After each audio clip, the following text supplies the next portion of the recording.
What's up, good people? Welcome to another episode of Death of the Asia. If you're joining this live feed, please go ahead and hit the like button. Go ahead and share this video. Also, if you're watching on YouTube, go ahead and subscribe to the YouTube channel and hit the notification bell so that you don't miss any of the live feeds. If you're watching from Facebook, go ahead and like and follow the page.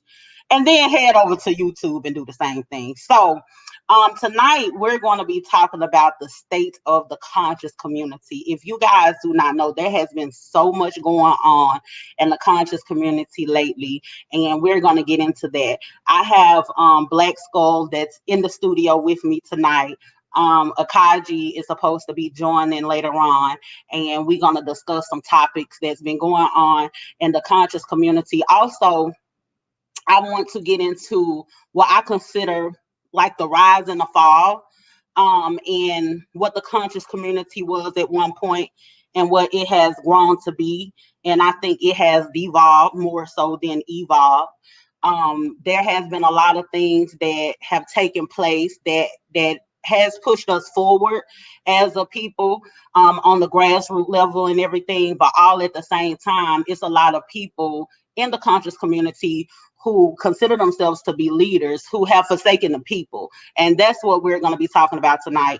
Um, Let me see here. We already have somebody in the comments, so just give me one moment. Ruth Ann, she said, Ruth Anna said, the conscious community is trash now, shaking my head. Unfortunately, for the most part, it is. I really do feel that social media has a lot to do with it. Social media is a good thing as far as being able to share information quickly amongst each other, but all at the same time, you have a whole lot of people who are not in a position to be speaking and teaching who are doing so. Then you had that point in time where people had lectures and everything, and they actually act like they were battle rapping and things like that. And as people started to get a certain level of fame in social media, it started to get to their head, and a lot of people got besides themselves, and it really just amplified who they really were. Um, you have a lot of people who are very, very narcissistic, egotistical, and things like that, that are in the conscious community. And during the lecturing process, when people used to lecture and everything on the street corners, it was pretty much one of those things where it became, at first it was like just dropping knowledge, and everybody is just waking up and getting a better understanding and understanding who we are and our place in this world, and just as Black people throughout the diaspora. And then it had just got to a point where it was more so of this sword fight, where nobody was just willing to listen to the other person and willing to learn. It was not a thing where people were trying to get an understanding anymore. It was just so people could just be right. And it started to feel very much like Christianity, where people started to push their ideologies on other people. And unfortunately, throughout the years, so many different things transpired, as far as, you had a whole lot of different leaders that were getting incarcerated for, sexual assaults. You had people who were scamming. You had people who were, hitting on women, just all kinds of things. And it's just very unfortunate, that the conscious community is what it is today. Ruth Anna said, once it became trendy, it went downhill from there. A lot of our people stopped at reading. Very few are actually doing the works to uplift our communities. And that's absolutely true. And, with that being said, I'm going to go ahead and jump into it. I know y'all want to see, what's all been going down, and just chime in on what's happening right now as it pertains to Brother Polite. Hold on, these people know I'm live, y'all. Hold on one second. They calling me. But we definitely about to go ahead and jump into what's going on with Brother Polite. It really has it really has everyone divided, and I don't think that anybody is actually thinking about the child. But if you guys do not know, Brother Polite is he's somewhat of a motivational speaker. He's really into metaphysics and everything, and he study under Dr. York, and that's that new Wapian ideology or whatever. And honestly, I'm gonna be perfectly honest with you. People who Nuwapians, I don't care who get mad at this. Like anybody that can read the holy tablets and develop a way of life and with looking at, listening, and reading that stuff, it's like I already kind of start feeling like it's something a little bit wrong with you anyway, because when you read it, it sounds like you're reading the Green Lantern or something like that. Honestly, it does. So I don't know how people just adopt that ideology anyway, but that's what he studied under. So anyway, I'm not surprised that he's a weirdo. Um, but let me go ahead and show y'all this news clip from Miami. It was in Miami Beach, I believe. But let me go ahead and show y'all this news clip.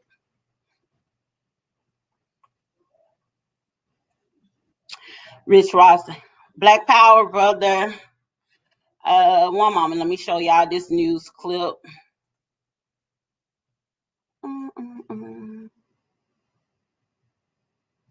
Oh, I got it.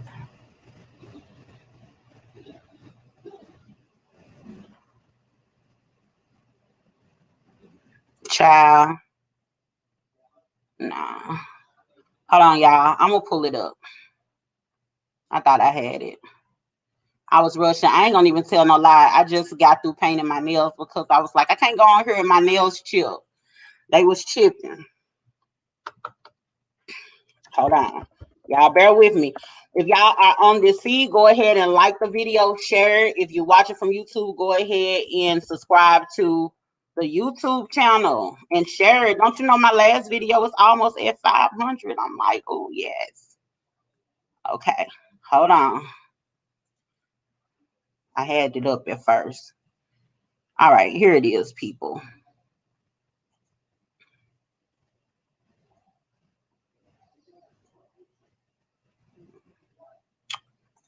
Okay, let me skip through these. Hold on. Ooh. Stop screen share. Hold on, y'all.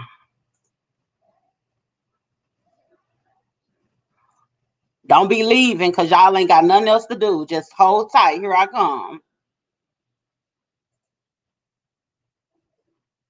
Wynn is live in Miami Beach tonight with more on the arrest of the man known as Brother Polite.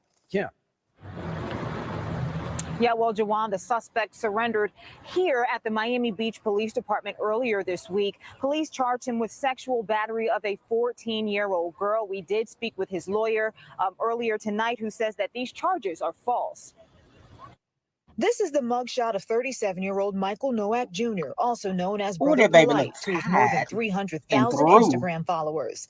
Miami Beach police arrested Nowak this week for alleged sexual battery of a 14-year-old girl in a hotel room in February. Police say the alleged victim was the daughter of a woman he was romantically linked to. Defense attorney David Terrace says his client is innocent. Once the evidence is produced, that he is going to be exonerated. So yeah, not guilty, nothing else. According to the police report, Nowak, a motivational speaker and author who lives in L.A., asked the woman if he could take her daughter to an after party at a club in Miami. The report states Nowak took the teen to his hotel after seeing that the club was closed. Police say the suspect gave the teen alcohol and started dancing and touching the teen inappropriately, groping her breast, inner thighs, and buttocks. It goes on to say Nowak tried to force the teen to perform oral sex on him. The teen allegedly passed out and woke up to Nowak trying to make her throw up. These are serious allegations, but in any situation, there is always motive. There is always a lot behind the scenes that the public is not going to be able to see. The report states that the girl's mother found her intoxicated and possibly on drugs, with severe swelling on her mouth and lips. It later states Nowak told the mother not to call police because it would ruin his career. Oh, wow. Nowak was served with a DNA warrant in June and surrendered to police on Monday. Terrace says the police report is only an allegation. And Nowak claims to have written more than 90 books. In an interview, he also claims to have several wives. For now, we're reporting live in Miami Beach. Kim Wynn, NBC6 News. Well, there it is, people. He looked like he did it. There actually were reports that the actual DNA was found on the child, and I was watching Sarnetta. Is that how you say it? I was watching Sarnetta, and there were people in the comments, and they were saying that they believe that what actually happened was the woman saved the grown woman that he was romantically involved with, the girl's mother, talking about the mother had to save some of his semen and then swiped it on the girl, in order to set him up. Like, to go that far, it's just utterly ridiculous to even think that. Now I definitely know that he has to go to court and everything. I think he goes to court on September the 16th, if I'm not mistaken. So he's gonna be going to court in regards to it, or whatever the case may be. But come on now, nobody is actually thinking about the mental state of this child. Someone actually came on and was saying that we gotta wait until everything come out, because the child could have been the one that was the aggressor, could have been the one that was being the predator. And because he's a man, his body just naturally responded. It was so sickening. And I'm gonna tell y'all something. They pulled Sarnetta into it, and they were talking about Sarnetta had something to do with it and everything. And my thing is with the Sarnetta piece is that Sarnetta, a while back, I remember when Sarnetta and Polite were actually beefing with each other. And when Sarnetta and Polite were beefing with each other, Sarnetta actually called Polite like Dr. York 2.0, like Little York or something like that. And Dr. York, he was the one, what's his name? Malachi York. I'm gonna call him Malachi. Um, Malachi York, he done got locked up, or whatever the case may be, for he had got locked up for messing with children and all this or whatever. And so he called him Baby York 2.0. So that leads me to believe that he knew something was going on. And I also was watching the other day where he was talking about that don't quote me, but he was saying that when he was saying it had something to do with, it wasn't his niece, but it was his wife's brother, daughter, his wife, brother, sister, husband, kid, or some stupid shit like that. It was some kind of mix up like that, but it wasn't his niece. It was just somebody he knew niece type thing. That he was basically saying that that's what he was talking about when it pertained to Polite. And then he also made a comment like, if you want to know about this, the documents, they're there. But he said he don't want to jump out the window, because he said when he said something the last time, and when the other stuff came up, this stuff that he said you could go find, he said that it got dismissed. So basically, he's saying he don't want to look crazy, but at the same time, with saying all of that, you're letting people know that you know something. And then too, it's so unfortunate that if you knew this and y'all was beefing or whatever, and then all of a sudden you become cool with this man and welcome him back into the community. So I'm not mad at people being on Sarnetta ass about it, because you just as much as a snake as anybody else. You don't care nothing about them kids, because it's certain things that people just don't say when they mad. Ain't nobody finna put no sexual assault allegations on you or play with your sexuality or whatever. Men don't do that just because they mad at another man. If a man go there or whatever, they know something, and he can't tell me no different. Ruthie Ann said, I saw through Polite's BS a few years ago. I have never taken him seriously, especially as a person who really cared about our people. She also said, hell yeah, he did it. His DNA was matched. She said, people are full of shit claiming this was a setup. It wasn't. Our people are really sick. We're really, really, really sick, and we just really have to do better. Bo Money said, okay, Nadia. Oh, thank you. We really, really got to do better as a people, and we have to stop protecting these predators. And it's so unfortunate that it's a whole lot of women that is riding behind this, and these men don't mean a lot of these men in the conscious community, they don't mean us no good. Only thing they do is hotel up and peace queen us to death for a piece of pussy.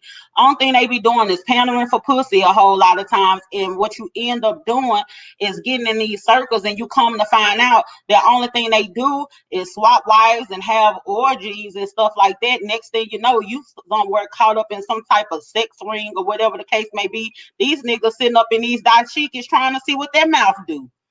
Be ye not fooled.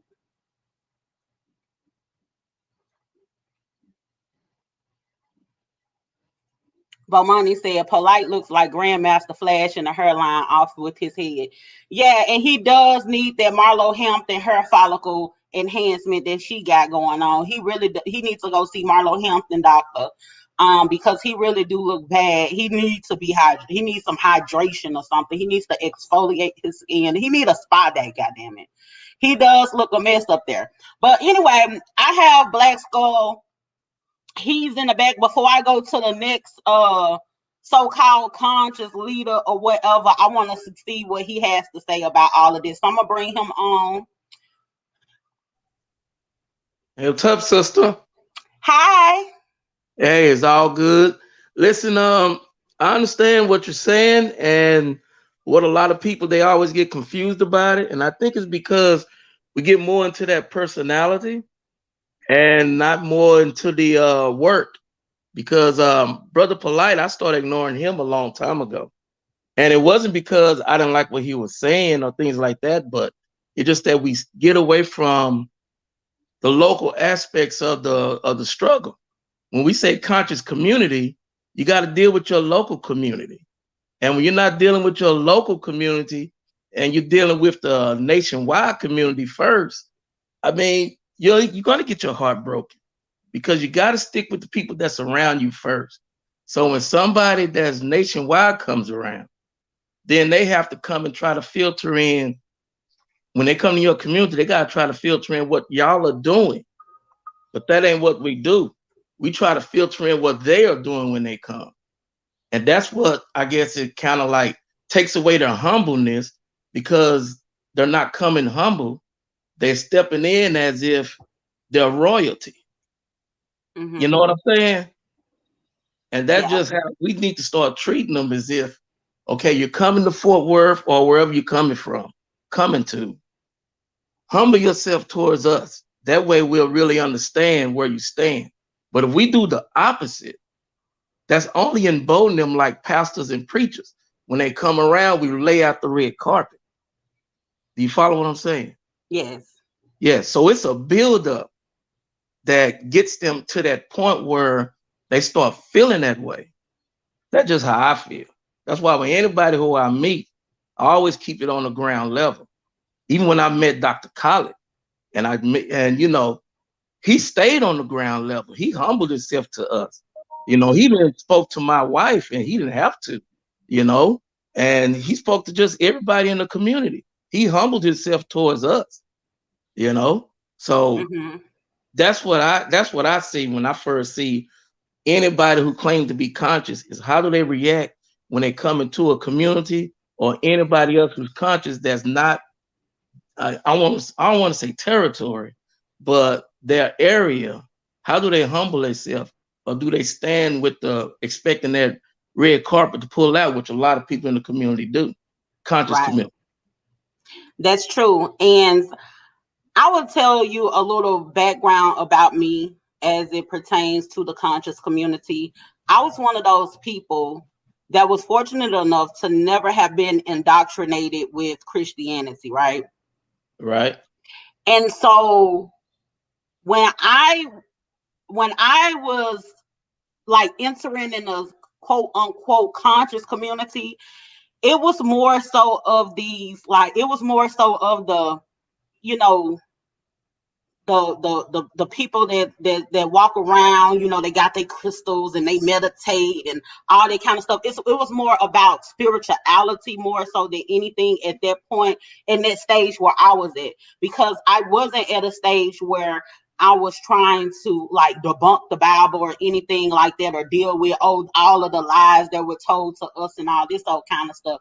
A lot of people who, you know, go into they go into the conscious community after, you know, finding out that it was so many lies in the Bible or whatever religion that they grew up on. And I think what actually happens a lot of times, they get to a point where they are now really kind of lost, and they're looking for a leader, and they're trying to figure out, what do I need to believe in now? They're trying to find the next thing to believe in a lot of times. And so what ends up happening, the person who has the knowledge, they end up taking this role of a leader. I think sometimes accidentally. I think a lot of times the person don't even ask for it. Like me, I set up and read books and try to understand stuff because I just wanted to understand, you know, myself and the world around me, right? And you know, if somebody come and ask me something, I let them know what I knew. But then after a while, it'll be people that, you know, start holding you to this certain standard and everything, and start looking to you and making it seem like you're just you're the oracle, you're the oracle, the one to go to for all things. And I think a lot of people end up in these positions of power that they didn't even ask for it. And because of that, only thing they know is what they know. They don't necessarily know how to be a leader. And because of that, I think they end up letting a whole lot of people down, because they didn't set out to lead anybody in the first place. People just decided that they wanted to look up to these people.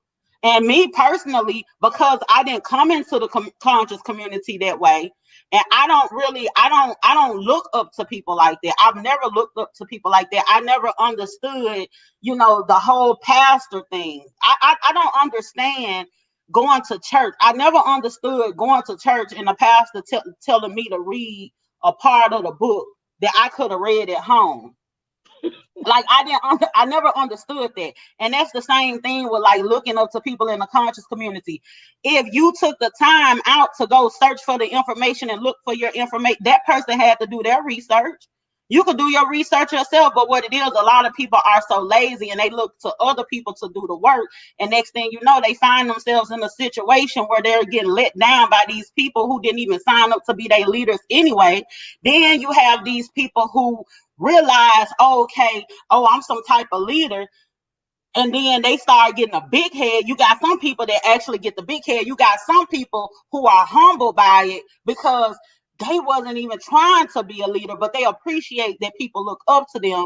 And so they carry themselves with a certain level of integrity. Whereas you have some other people who they feed off of that, and they just like the fact, you know, they want to keep you down here and have you to look up to them and things like that or whatever. And they just get the big head. And it's very unfortunate. Let me get to some of these comments.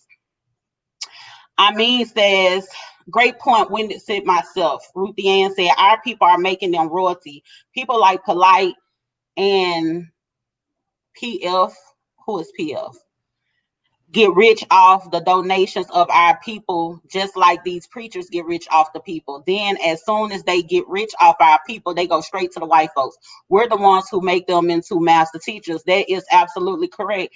And Ruth Ann also said yes, and she said, I never looked up to anyone in the conscious community or any community. Me either. I just never did that. I didn't feel that it was necessary to do, because like I said, when I came into it, it wasn't a thing where I was actually waiting for what I would what we used to call at the time was like the age of the Aquarius.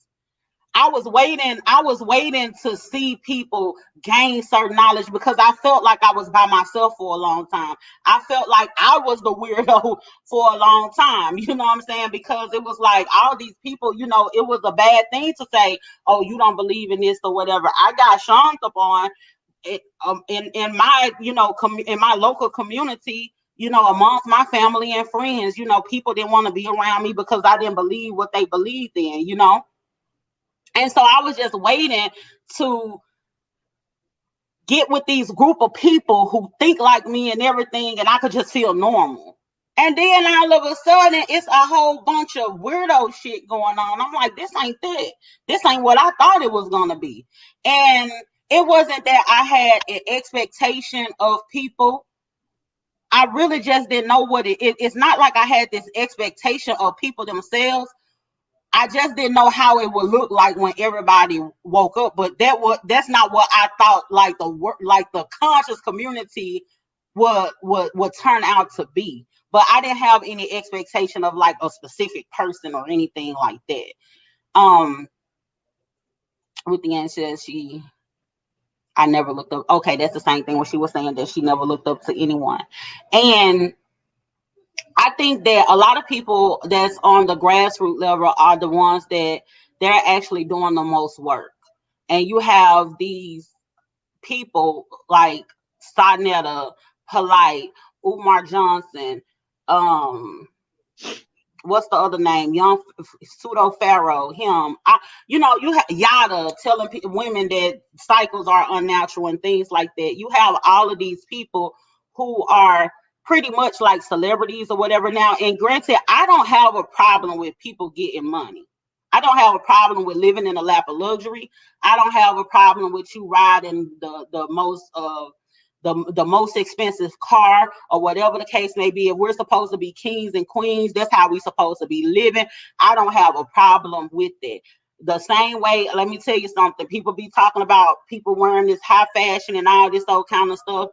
I mean, it doesn't matter what type of clothing you wear. 9 times out of 10, it's coming from a white person or whatever the case may be. So I don't care about nothing like that. I don't feel like, making it seem like we shouldn't live in a lap of luxury while we're here. It's the same mindset Christians have when they say, oh, my treasures are stored in heaven. Fuck all that. I'm trying to get it now. I'm trying to eat now. So I absolutely don't have a problem with these guys finding, doing what it is that they need to do in order to make a living and live in a lap of luxury. What I do have a problem with is them taking the money from the people in order to do it, like these pastors.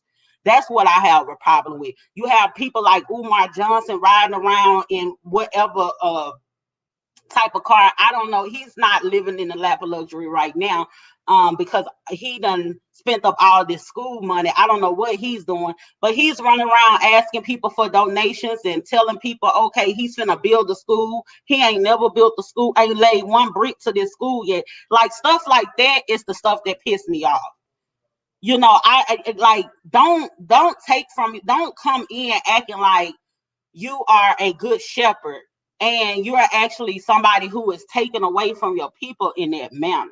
Like you ain't even making it. You sitting up here making it seem obvious. You ain't even trying to hide it. It's like these people are getting robbed in broad daylight, and they still protect these people at the end of the day.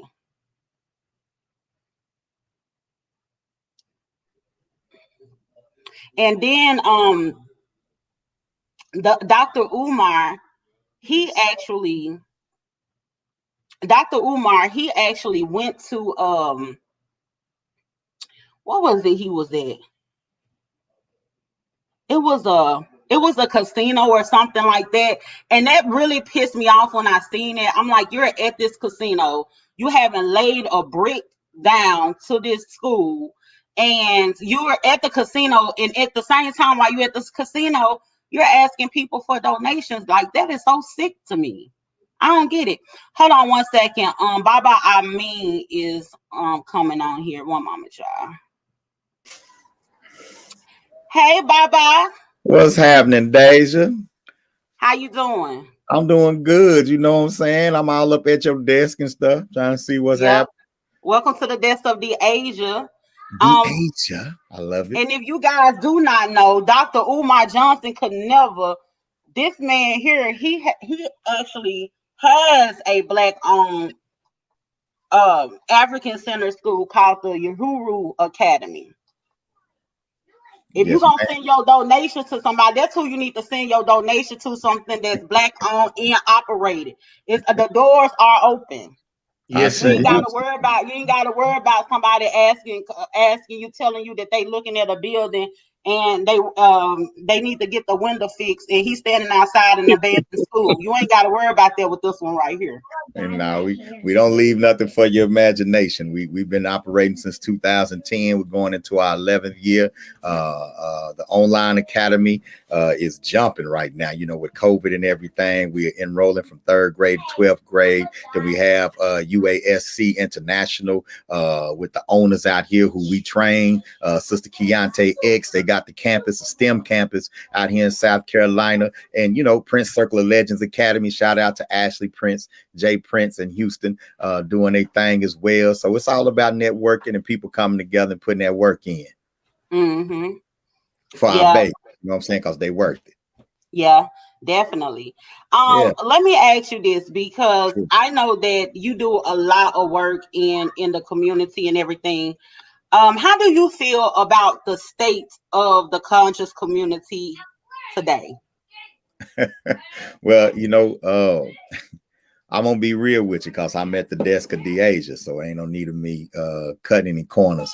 Um, I try to redefine it myself, but I'm not gonna do that. You know, I'm gonna humble myself and I'm gonna say, you know, what we call conscious today troubles me. You know what I'm saying? It troubles me greatly because I think I've seen a lot of organizations and I talk to people even within legit organizations, not just with these individuals that have platforms, but I'm talking to people in legit organizations that are falling. Hold on right quick, y'all. Come on, y'all. Chill out. I'm on the desk of Deasia. Golly. It don't stop. You know what I'm saying? Anyway. Oh man. Okay. But yeah, Word. I'm even talking to people inside of organizations where membership and people are getting so caught up in individualism, so caught up in the love, the likes, and they own that ego is getting so overdeveloped that you know character is just falling through the wayside, and it's lame to have character. It's lame to go out here and get your hands dirty. You know what I'm saying? It's lame to actually get out here and try to organize. That's corny. Why do that when I can just when I can just repeat what you're saying, get Right, YouTube followers, monetize the words, and then just make money off the words. We don't need no right, action. Words get you paid. Action don't get you paid. Matter of fact, when we ain't rich, you know what I'm saying? I've never raised $1 million or anything for the Uhuru Academy, and I'm not jealous of that. Like with what Umar has done with raising the money and that sort of thing. Look, Marcus Garvey tried to start a school and it failed. You know what I'm saying? Like I don't talk about people. I do talk about behaviors, and I just pray that people will look at their behavior and say, okay, this is where it went wrong from here. Don't blame black folks. Don't blame everybody out here. You got to look at what's going on with yourself to figure out why things ain't working out the way you want them to work out. You know what I'm saying? But when you working, you too busy. You need a spokesperson to get out here and represent you, you know, because you working. You know what I'm saying? And yeah, so the work ain't gonna bring a whole lot of fame, but it can bring a right. whole lot of effectiveness. I wouldn't trade the respect that I have on my name, and I give thanks to the creator and the ancestors for that. I wouldn't trade that for all the money in the world. Yeah, I definitely understand that. And one thing that I tell people, and you hit on it when you was talking about character. One thing that I tell people a lot of times, like gaining, you could gain all the knowledge that you want, you could read all the books that you want, but that's not going to change the character of a person. That's just and that's just who they are. And Yeah, like I said, a lot of times when people get and it's in the conscious, it become a part of the conscious community, and they get exalted to a certain level. It right, just exemplifies their poor character. That's all it does. Like man. it just amplifies it. Right. Deja, I walked up to a very prominent person in the so-called conscious community one time, and I warned him. I told him to his face, don't let black folks make you Jesus, because they crucified Jesus. You know, one of the things I've always guarded against is allowing people to put me on a pedestal above everybody else. I don't allow that. When we had temple, when we were doing the Temple of New African Unity in Fort Worth, it wasn't I was a spiritual leader at Temple, but I wasn't it wasn't like you follow me, you do what Baba Amin say. No, you got to bring something to the table. I'm not going to be the only one reading books. I'm not going to be the only one starting a business. I'm not going to be the only one that's trying to eat right or keep my family together. We all in the struggle together, period. You know, I ain't the only king in the room. It's other kings in the room, but we got to have accountability though. And a lot of times that's what people run from. See, some people like to hide behind a charismatic leader because all the heat gonna go on the charismatic leader, and everybody else get to be as ratchet as they want to be because all the heat is going to that one person. You know, no, I ain't perfect. I'm still ratchet in a lot of ways too. So if you're gonna rock with me, we got to be ratchet together. I ain't perfect. No, I ain't perfect. I make mistakes. Period. Yeah.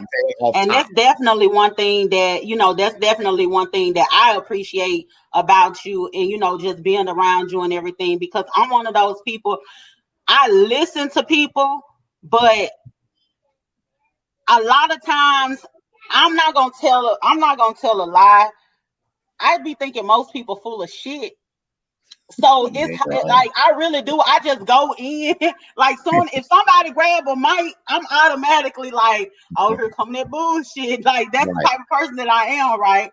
So you are one person that, you know, anytime that you have spoken, you have grabbed the mic. It's been several occasions where you've touched me in a certain type of way where I'm like, oh, okay, I can listen to what it is that, you know, he gotta say, and it's not this image of just trying to be perfect or somebody to treat you like you're Jesus or nothing like that, or you gotta be around and act some different or not be yourself and stuff like that, because I ain't gonna do it anyway. I can't be nobody but me.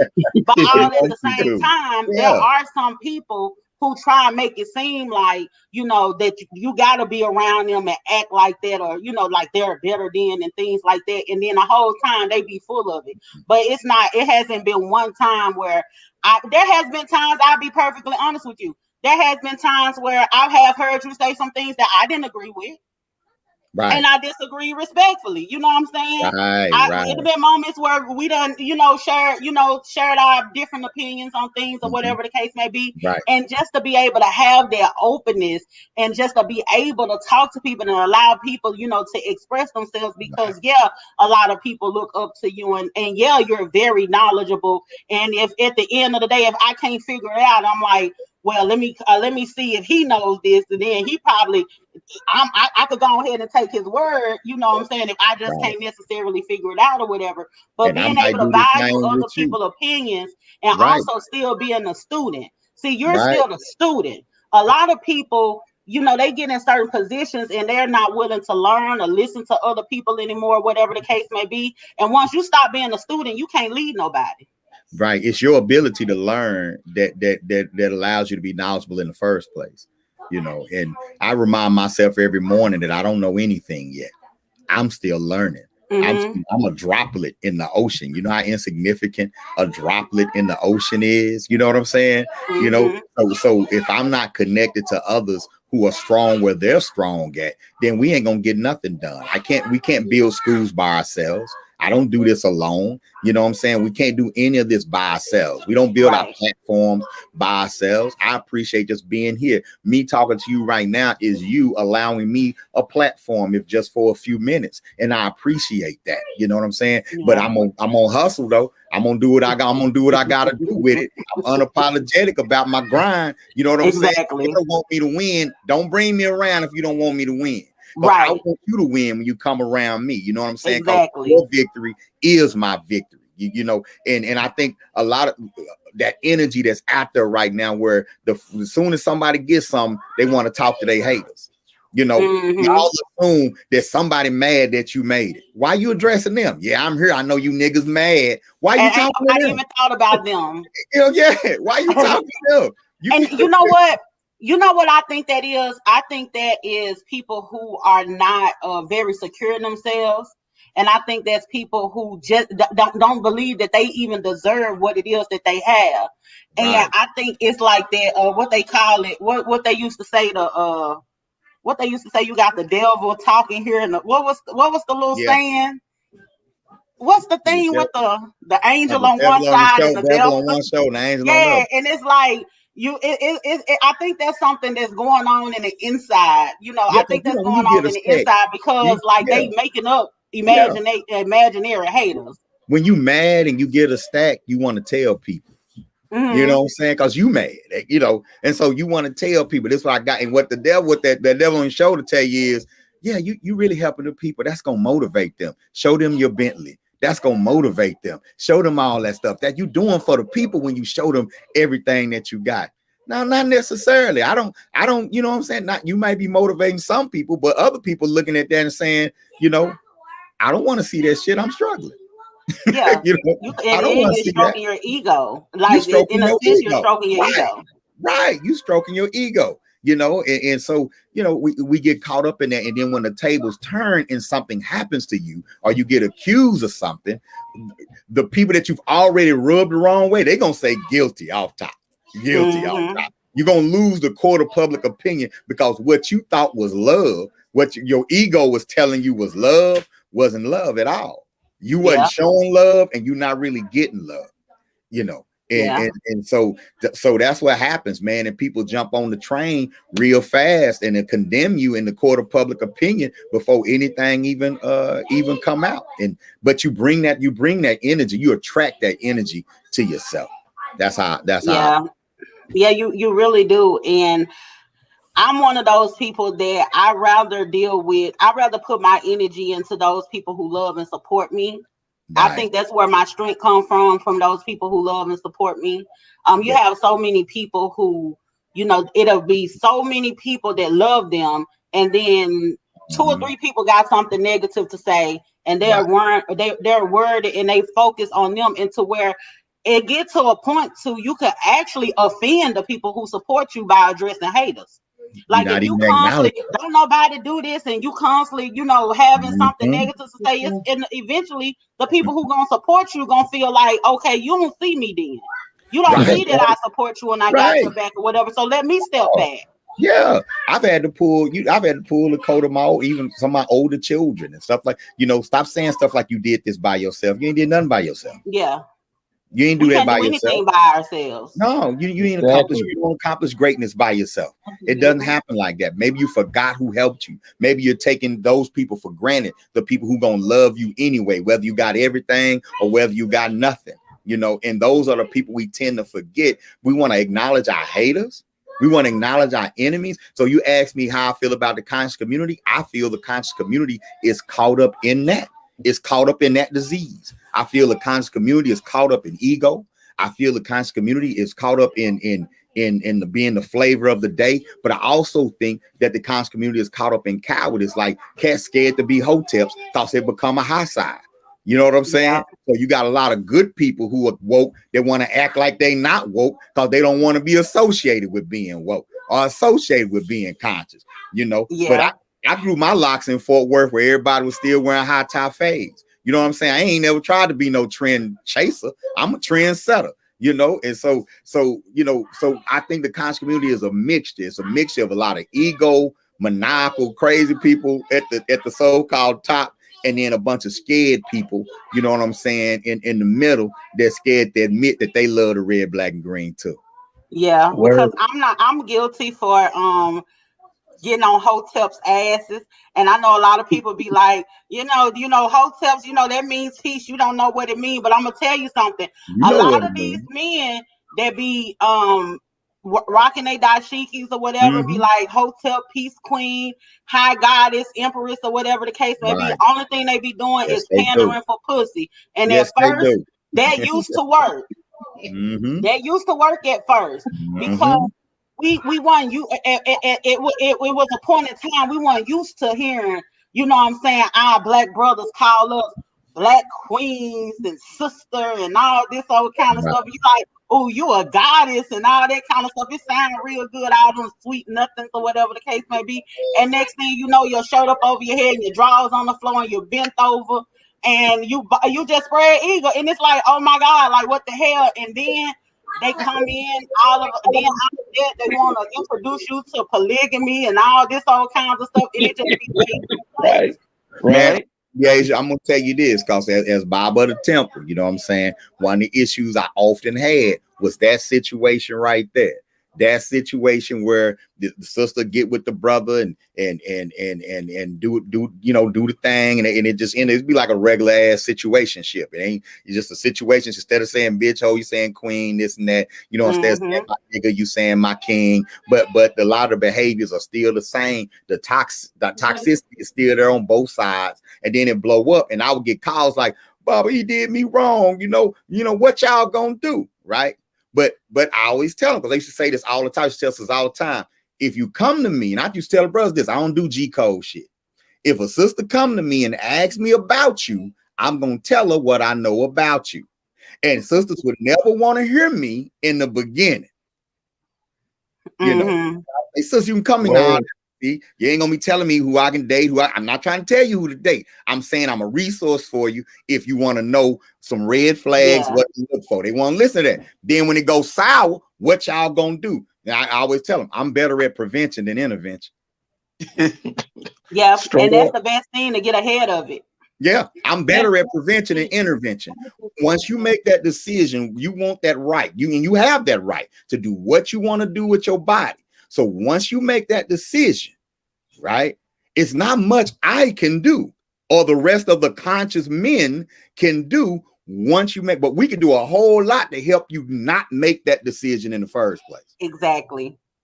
And I want to acknowledge the fact that Montoya, aka Black Socrates from the Mental Dialogue, is in the building.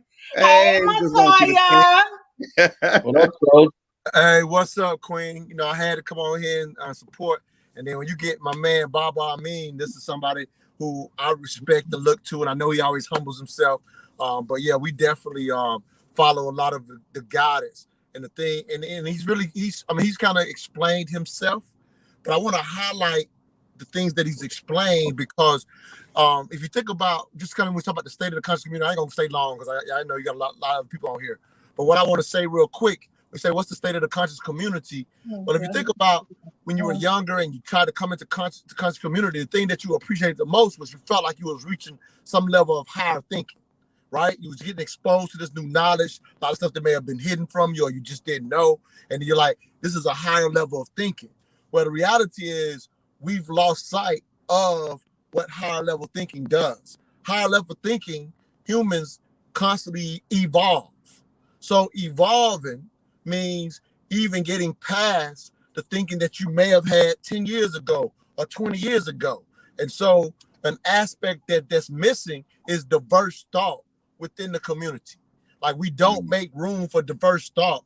Like literally now it's a situation where, like you said, the age in the beginning, now we've pretty much, we've translated the conscious community in general like a religion. So it's kind of like, this is what you're supposed to believe. If you don't believe this, then you must not be conscious. So it takes a second to cut you out. Whereas higher level thinking, we should be the place where we're welcoming these diverse thoughts and these differences and these, so that we can have a dialogue about it. And that's what made Baba Amin so dope. When I bring him on Mental Dialogue, where we specialize in the art of conversation. And he knows I'll bring him on with somebody who has a complete opposite on thought. Purpose. He be setting me up. Yeah, I do. I set him up. I feel like he be setting me up on there sometimes too, to be honest. But the reason it's joking, it's a joke, y'all, right? Y'all saying it jokingly, but the reason I can do it is because you, Deasia, and you, Baba, I mean, you are diverse enough in allowing somebody else to have a different thought to where you don't just clam up or just like, I don't want to talk to this person. Now it's, you're still going, let me understand why this person thinks this way. And Baba Amin's so good with that, he usually knows why they think that way. And then he brings in something that even they haven't thought about. that's where the diverse thinking goes, and that's the stuff we should be striving for, not deciding whether somebody is conscious or not because they don't believe as I do. That's the exact reason we left religion. You already said that, DeAsia, but I just wanted to jump in and really just applaud both of y'all because I respect y'all so much. And my man Black Scar, I really like what he was saying as well. I just don't know the brother, so I mean, that's the OG right there, man. Yeah, and you That's know the what, comrade. that actually being able, the point that you hit on of being able to already know where a person is coming from, where they got something from, and just being able to be knowledgeable enough to know why this person is even thinking this way, and just still being open-minded enough to hear them out, because you could still possibly be wrong. And what ends up happening with a lot of these people who so call themselves teachers and leaders or whatever the case may be, instead of them being like him and just listening and hearing it out anyway, and that's being respectful. Like, even though I have an idea of where you already coming from, I done summed this up in my head. I've been doing this for years. I know it already. I'm half-ass kind of listening because I done been down this road before. But instead of like being dismissive of the person and not hearing them all the way out, go ahead and listen to them, and maybe you could kind of like customize that conversation and make it more personable and about them and the way that they came into their understanding of something. That's the reason why I told the backstory of how I came into it, because I didn't come into it the same way everybody else came into it. You know what I'm saying? So somebody talking to me, they might be like, well, try to throw some Jesus shit in my face. And I was like, well, I ain't never believed in that, so that ain't gonna work for me. You know what I'm saying? And so a lot of people, when they are teachers and they are held at a higher regard or whatever, they are very dismissive, they're combative, you know, they argue with people, and it seems like they try to flex their muscle and show that they're right, and kind of like bring and level a person out and make them feel like they're inferior, instead of like, okay, you're one of my peers as well, and we're just trying to, you know, just get a better understanding of what it is that we're actually talking about and gain new knowledge.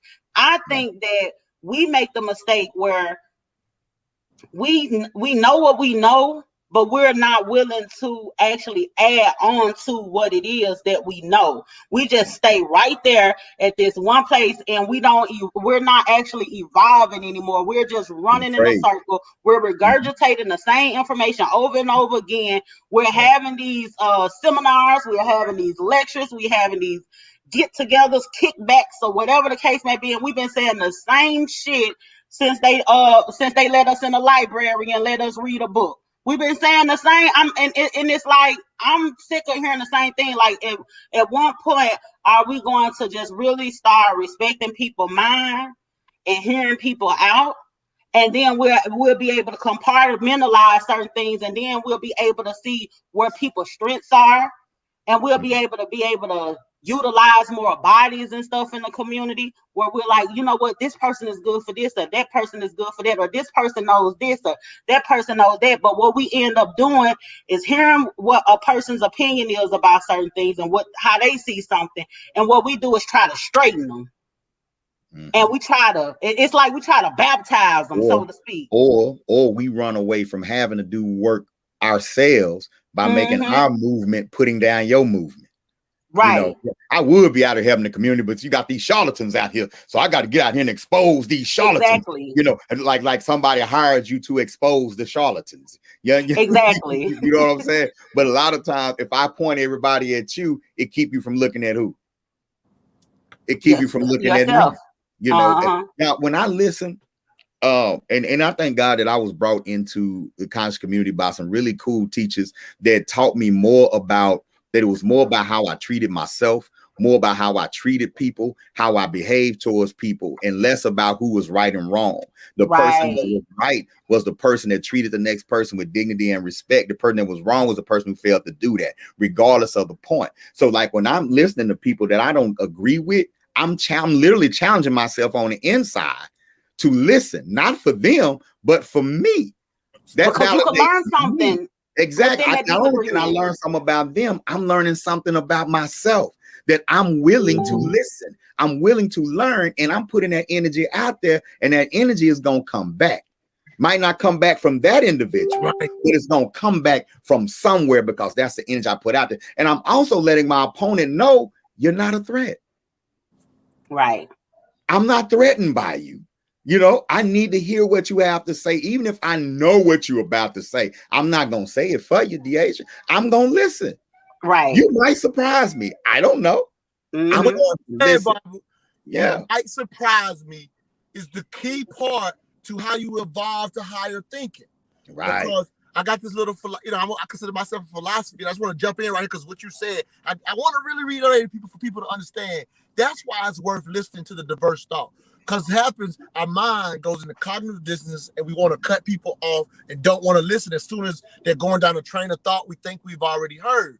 But when but you want to do it for the time that person might surprise you. But it ain't just because you got surprised. That's the chance for you to learn. So you couldn't have done it if you didn't take the approach Bob just said. I'll shut up. I just want to really reiterate. That's why it's worth listening to a diverse thought. Exactly. Thought you don't like. But I'm gonna tell y'all this though. Once my opinion become my business, once my opinion start getting me stacks, that's when it's my business to shout you down. It's my business to shut you up. It ain't really about development no more. Now I'm tying my money to my money is tied to my opinion. Once my money get tied to it, then it's not a pure conversation anymore. This is business. When they had the whole debate thing was raging a few years ago, that wasn't about building movements. That wasn't about we about to have a Moorish temple over here. We raising money for the new Pan-African school over there. That was about money. That was about entertainment. It was like wrestling. It wasn't really a movement attached to that. That was a few individuals making money. I'm not judging it. It's just that when that becomes what we define as consciousness, we're in trouble. Right. Because I looked at it like battle rapping, and I actually had got to the point where I was like, this looked like some battle rapping, sword fighting, pissing contest. That's what it had actually started to look like, because it was never a thing where someone turned around and be like, you know what, I get what it is that you're saying. And the fact that you just said that because it was tied to money, and because we probably was looking at what is considered to be conscious wrong, I'm just not realizing like that's what it was the whole time. Like these people money tied to it, and even if they did understand what the person was saying at the time, they not gonna let it show there, because their stance and the way that they think and the way that people know like this person is gonna come with this ideology, they're gonna have this type of energy, and that's the reason why we're gonna set this lecture up with these two individuals. And it ain't about them getting to understanding, it's to see who gonna be able to knock the other one down. Right. And if you just so happen to learn something watching it, so be it. That's just on you. But it's not for the people that's there. It's for the people. That's why a lot of these characters, when you say, man, you're a great teacher, what do we do next? They don't have a what do we do next. What you do next is buy my DVD, buy my t-shirt, buy my CD. That's what you do next. Now, okay, let's go get the cracker. Nah, I wasn't really saying we was gonna go get the cracker. I was just saying the cracker need to get got. You see what I'm talking about? So it ain't so consciousness one-on-one, y'all. If they not tied to a movement, appreciate them as a teacher, but don't expect nothing else. Appreciate the information. Don't expect anything else. All right. You may be the movement. You may be the person that's going to make something happen. A lot of people got it in them to make something happen, but they waiting on somebody with 1 million views to make it happen. But it might be for you to do it. They just popular. Right. And the person with 1 million views is not about to jump off the porch and go dumb and lose his YouTube channel and go really fight the enemy and lose. You know what I'm saying? They got YouTube channel. Exactly. They some YouTube warriors. Yes, a red flag. Also, red flag, sister. If he called you a queen, that's beautiful. But you got to look at how a king treat himself. All right. Right. I'm just with my mama right now, but I got this plan. Well, when the plan is in execution mode, we could be more than friends. But as long Exactly. okay, but now if you believe in them and y'all want to pull it up together, then you go do your thing. But kings build kingdoms. Child. You know what? I the first man to ever call me a bitch was the man that called me a queen in the earth. Mm, Now he went past queen. He called me earth. yeah, yeah. And y'all know who called they women earth, I right? know call it women So earths, and there's some yeah, good ones so out there. that was the The first bad ones man can get to a good ever, ones a and bad I name. had like even like the dudes that don't know nothing about the message to the black man or none of that bullshit. He ain't read damn book. Right. He in the hood, pants sagging and everything or whatever. Ain't now one of them men that I've ever dealt with that people would say are deaf, dumb, and blind or whatever the case may be. At that before that point, now one of them men had ever disrespected me in that manner. It Right. wasn't until when I got one of them men who thought he was God and didn't understand what being God consists of, and he Right. run around here, he calling me a bitch, almost got the Well, wind knocked out of his chest, he was quiet as he it wasn't kept. he wasn't always God. He wasn't always that. And Yeah, sometimes, like I could give my son a pistol. He can tell you it's a pistol. My 8-year-old, he can tell you it's a gun, but I don't want him holding it all day. That don't mean right, he's ready to utilize it. And sometimes we exactly. grab labels and we grab titles and grab information, but we don't have the maturity to handle that information. And that's another thing that Mm-hmm. you have as a result of kind of like the YouTube generation. You got access to a lot of information, but there was a time like one of the reasons why the 5%ers started was because Allah or Class 13X felt like the believers should have access to the information without You're having right. to go through these character trials, right? But the Mm-hmm. reason behind that is some people don't need to be told that they God. You ain't Exactly. mature enough to be told that. So with the YouTube generation, we getting the information, but we're not getting the processes. How do Yeah. you process the information? So And that's another issue going on in the conscious community right now. You got people with a wealth of information, but they're not going through character trials and a process to be able to handle that information in a mature way. And we yeah, start taking advantage of each other. How many people are grabbing EFI right now and then just throwing curses on they man's new putting girlfriend? people in a You know what I'm jar that saying? don't want them. Right. How many people just putting people in the freezer that they get mad at? That's immature. You're taking a beautiful thing and you're doing immature things. You know what I'm saying? Immature things with it. You know what I'm saying? And Yeah, so yeah, y'all. It's levels to consciousness. yeah, Consciousness ain't just the amount of information you have, it's the amount of self-discipline you've developed to go along with that information. And that's And yeah, what's you can't say you God If I and can, then turn around and say, hey, I don't know. yeah. That's the hardest thing to do. I tell so many people, hey, I don't know. And they already looking down on me. Oh, this brother don't know what he's talking about. No, I'm just being truthful. If I don't know, I don't know. And it's right. hard to accept that because I'm telling you, so many people will walk away from you if you actually admit that you don't know. And Because let I've me had even go on plenty. go because I'm a seeker. My God is not all knowing. My God is all seeking. Mm, that's Straight. dope. I Because if like God that. was all knowing, He stopped creating. If God was all knowing, why keep going? There was nothing here. Now Right, there's something. That means somebody was seeking something. Noah's don't right. seek. Seekers seek. And so we have to be seekers. And our Correct. Creator is a seeker. And so again, the definition. You tell me I'm God, then I gotta act like I know. No, I'm God. Exactly. So I act like I'm seeking. And I Right. manifest, I create things because God is a creator. You know what I'm saying? I make something out of nothing because that's what gods know how to do. So when me and the wife is figuring out how we're going to pay these bills, we're going to put our head together and make something out of nothing because we gods. And it worked. Exactly. Exactly. You know? Montoya, a Black Socrates. I'm gonna call you by your name. Black Socrates, did you want to say something? I love what Bob Amin just said. Like we even call the listeners of the community club truth seekers. Like that's what they're called. But to add on to Bob Amin breaking down the idea of having the knowledge and the discipline. Well, the next step of action is taking the knowledge and making it usable for the times. And so when we start talking about again the state of the conscious community, to a degree, the things that we've talked about all night, in a sense, just gathering the knowledge, as Baba Amin said, not having the maturity for it. But the next step is, obviously knowledge with action, right? Like, not just obtaining the knowledge, but being able to act on that knowledge. Well, acting on that knowledge, the country community, in my opinion, and I want to definitely hear what Baba Amin thinks about this, but I feel like we're at a state where we're really getting left behind because the knowledge base, in my opinion, hasn't evolved enough to deal with the technological age that we're currently in to a degree. And so, for example, I always think about when I was like, for example, the Destruction of the Black Civilization, that amazing book.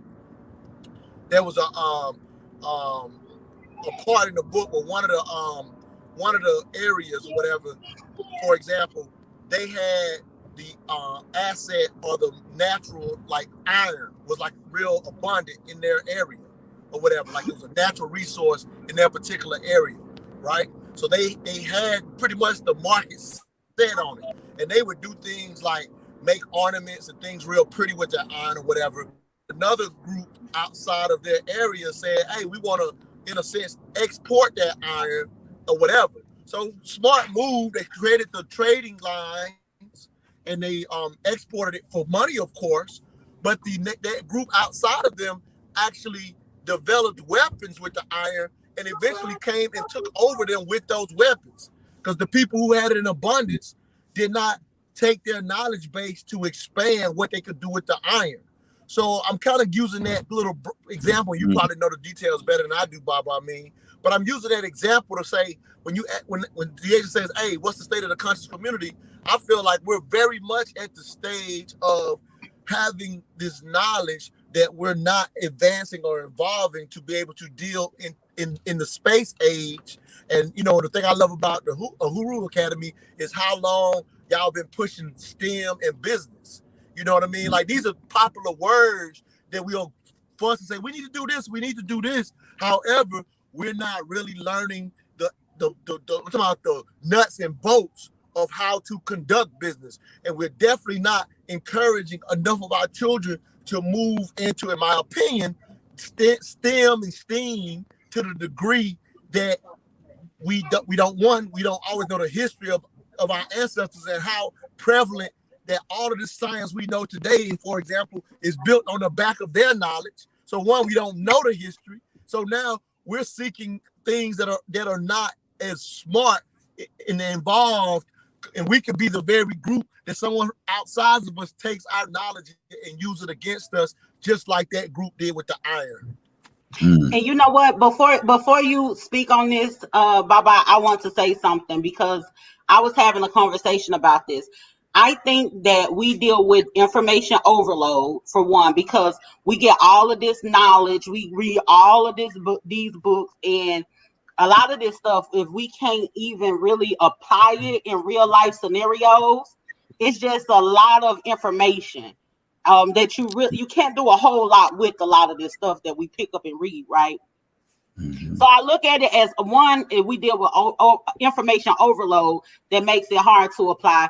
And another thing too, I actually feel like a lot of times people geared towards, gaining all of this knowledge and all this old kind of stuff and kind of like be stuck in that bubble and not actually applying things because it's somewhat of a deflection to me. I feel like it's a deflection because it's like you have some of these people that's just, they ain't doing really too much with their lives.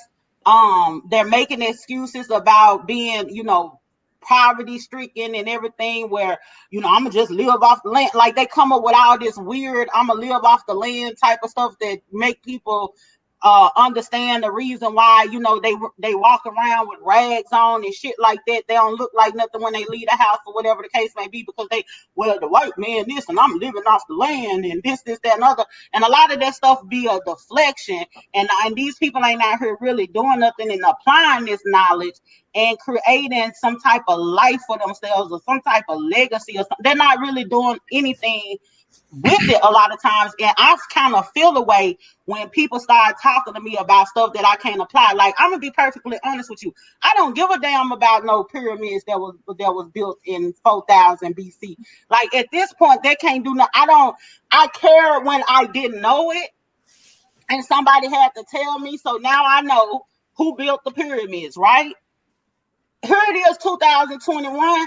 A man coming to me or a woman coming to me talking about, we finna have a deep conversation. We finna talk about who built the pyramids. It's the sun hot.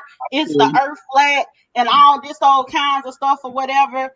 That kind of stuff, we cannot do anything with it. And I think that a lot of us, we end up getting caught up in that.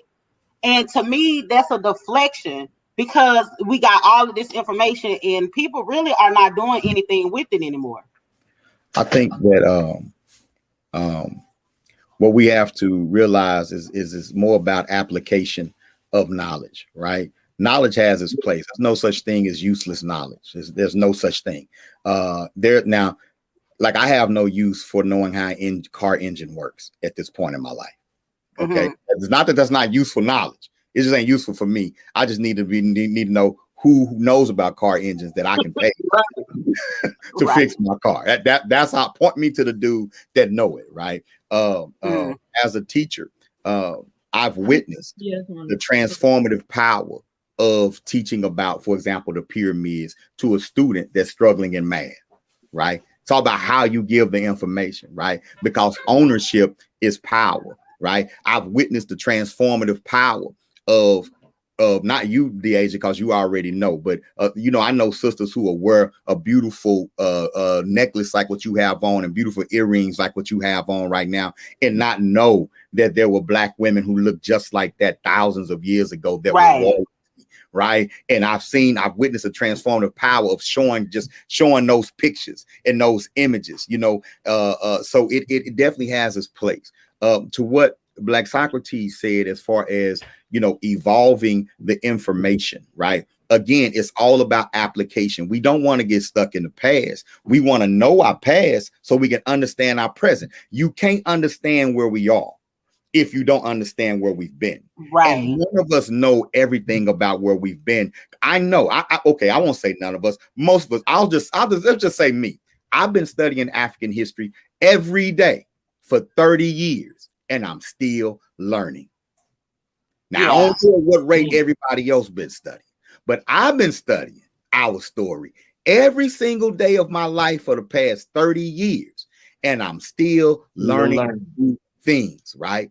Now, with your analogy, though, Black Socrates, with the earrings, with what they did with the iron and that sort of thing, understand that those civilizations made way more money and did way more business with the jewels and the earrings than they ever did with the weapons. They did way more trade and commerce with salt and with minerals and with jewelry and vases than they ever did with the weapons. And I'm sure it was somebody wise back then that said, yeah, them folks gonna pay you for that iron, but them some crazy people up there in Europe, they come back here and tear our ass up with it, because we just ain't right. Don't sell them that iron. See, somebody told them, don't you sell that iron to them people, because we know what them people gonna do. Now, them people did turn around and come back, Socrates, but they got their ass kicked for thousands of years. They didn't beat us with the weapons. They beat us when they were able to separate our youth from our culture and our spirituality. They beat us with religion and culture. They didn't beat us with weapons. Well, I just really this scenario wasn't. They was getting on us with weapons for thousands of years. Even in the Black civilization, he tells you it wasn't until Black people got complacent. Like what Deasia talking about with the conscious community. When the conscious community got weak, then the community got his ass kicked. When those who were in the know were compromising, when they was caught up in ego, when you went to Kemet, you had the Temple of Aset beefing with the Temple of Heru, beefing with the Temple of When that happened, that's when the enemy, the Persians, were able to finally come in. The Arabs would come in. The Europeans would come in. We think it. Sometimes we think in turn, and I'm just saying that to say it's not that the information isn't evolving. We aren't evolving as people.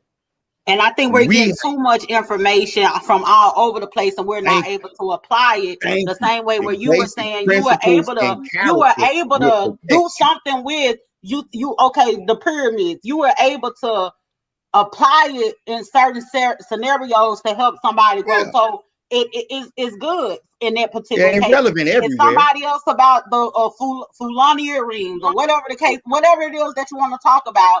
You know, it's certain things where you could, okay, you show a woman that, you know what, back in the day, there were women that looked just like you. Things like that, it's empowering. So you're applying it.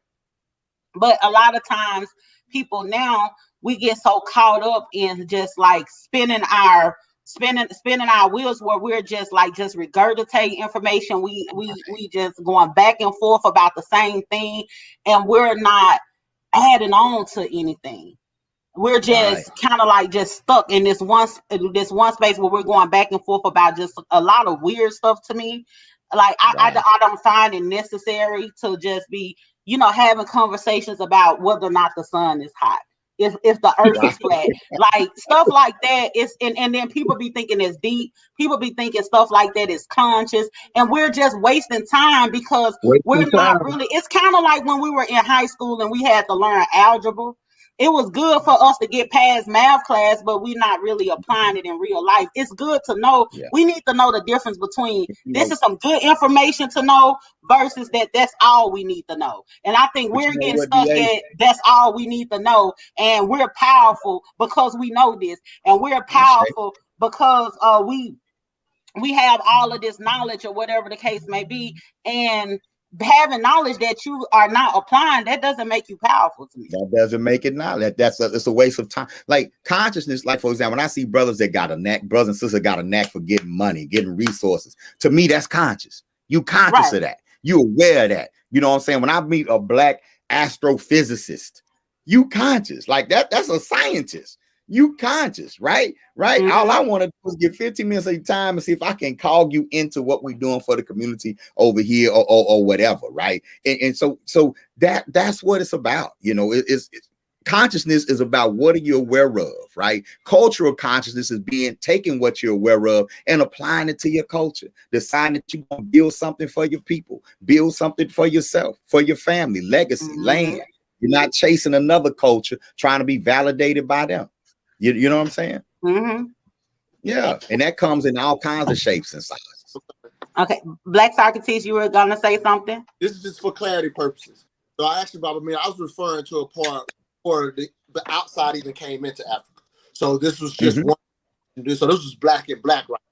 So the Right. other they exported with was another region outside of their region, but it was another. So this was prior to. So I'm not talking about. Okay. Yeah, I'm talking about when they was only. I'm talking about when Talking about warlike Africans. yeah, it was just iron weapons, and then other. So what I'm saying, I'm just throwing out that I'm challenging where we're at now.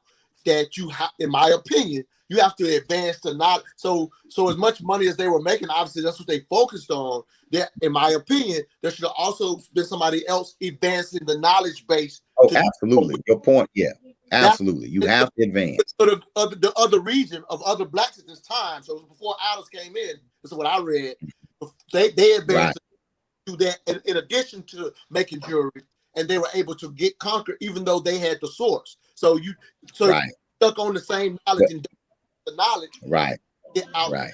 We have. I think the community has to keep that in mind, that you have to advance the knowledge to evolve and fit the time. Yeah. But I just want you to keep in mind, like when you make an analogy though, and you use something like that, right? I get it, right? But keep in mind what we call advancement, right? Right. For example, the Twa people, who are the most primitive people on earth in Central Africa right now, an average Twa person can name 500 different herbs in what they do for the human body. Like, ain't gonna die from the coronavirus. Now, he ain't got no iPad, he ain't got no laptop. We might even call him behind, right? But he's really more advanced than all of us when it comes to health and living a longer life. And because we've been under the European for so long, a lot of times we look at the dominant person as the advancement. I think that with that analogy, an advancement would be something where somebody took that iron or took that mineral and learned how to do not only a jewelry with it, but maybe a bracelet that'll help with your equilibrium, or something that would help with healing, or take another application that brings life rather than bringing death. Oh, that makes sense. And you know what? It's so interesting that you talked about the SWAT people, because when I think about like my granny and things like those, my grandma, they couldn't read. That my granny, I don't even think she has a third grade education, and my grandma couldn't read. I remember being like first grade, second grade, stuff like that. Mhm. My granny, she actually, at this point, she had her job and all that kind of stuff. But I was a kid filling out her paperwork and things, and hopefully it was right. I was a really smart kid, but my grandma, she couldn't. I remember my grandma going to an adult school just to help her Mhm. learn how to write and help her learn how to read. And Right. it shocked me that I did not know my grandma couldn't read or write. I Mm. didn't. And it wasn't until I got to old enough to where she could start asking me to help her fill out her paperwork. But the whole time, I didn't know that my aunties and stuff was coming over there. They were the ones that was helping her fill out the paperwork this whole time since I was little. But one thing about it, same way like you said with those people, like they don't have iPads and the internet and things like that, but they could tell you about all of these herbs and stuff. My grandma, she gonna go in there, she gonna whip something up and get you right on together. And she got that wisdom and everything, where it ain't no Absolutely. way you could sit there and talk to her. In no way that you could know just by talking to her that she don't know how to read or write. But I think Mhm. too, I'm gonna tell you something. This is something that I really do believe. I think that everything that we need and everything that we are is already in us. It's in our DNA. DNA is I nothing say, but information. It's already yeah. inside of us. And I think what ends up happening, a lot of us look on the outside and we go searching for different information, Mhm. and we don't rely on our I'm intuition and looking the things inside. that we already know. And that's a lot of Mhm. times when I'm talking to people or whatever, and I actually get offended sometimes when people and I come up and I say something and they'll be like, where you get that from? They want me to validate my thoughts, my intelligence through a book that somebody else wrote that they set up Exactly. and thought about. And Yeah. they probably got their research, their information from some type of outside source. They're not even trusting themselves, but they want to ask me, oh, where you get that from? Yeah. Myself. You know what I'm saying? It's like I'm an intelligent being, so I'm sitting up Right. thinking or whatever the case may be. And it's like, how is this person that set up and wrote a book any better than me? Because I'm just not an author yet. I'm an author of Right. my own story. You know what I'm saying? So the thing is I think what has happened, we have gotten away from, just actually relying on what is already in us. That's what And I education is supposed to do. yeah, and I It's I, supposed I to think pull that out that what's that already there. yeah, the information is already there, and sometimes you will come across certain things that you read, and it seems like you already know it, or it seems not necessarily you already know it, but it seems It- familiar, right. so to speak. Right.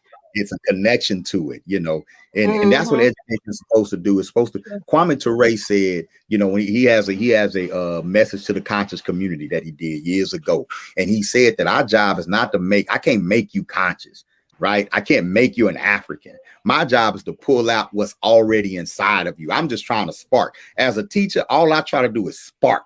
I just try to spark what's already there to help you find what your purpose has been since the beginning of time, so we can push this thing into the future. That's it. I think when it comes to the conscious community, we got to not forget that a lot of us, most of us, are bringing European mindsets into this conscious environment. So you might have a bunch of information, but you still have a Eurocentric way of thinking. So you asking Deasia, where you get that from? Well, that's Eurocentric thinking. That's Mm-hmm. slave. Slave wasn't allowed to think for himself or herself. If you didn't get it from the Bible, it wasn't true. So we Right. bring that attitude into the conscious community with us. And so what I don't like to see is when we leave the movement, say, I might as well go back there. Well, no, what's No. in here came from back there, and it's still Exactly. back there. it ain't went nowhere. You know what I'm saying? Yeah, And because one thing you can't do is read wisdom. One thing you can do is pick up a book and gain. You can't. You're not about to pick up a book and just gain. You could gain knowledge, but you're not gonna gain wisdom from reading a book. You're not gonna gain wisdom. And that's you're what's not gonna gain inside of character. us. That's an effort. That's work. Now that's work. I'm gonna tell you something that I did appreciate about the Supreme Mathematics, though. I do like the Supreme Mathematics because you have some people that are wise fools, and they feel like they could just come out and just tell you stuff, and they don't have it's certain things that you need to have knowledge of before you start speaking on.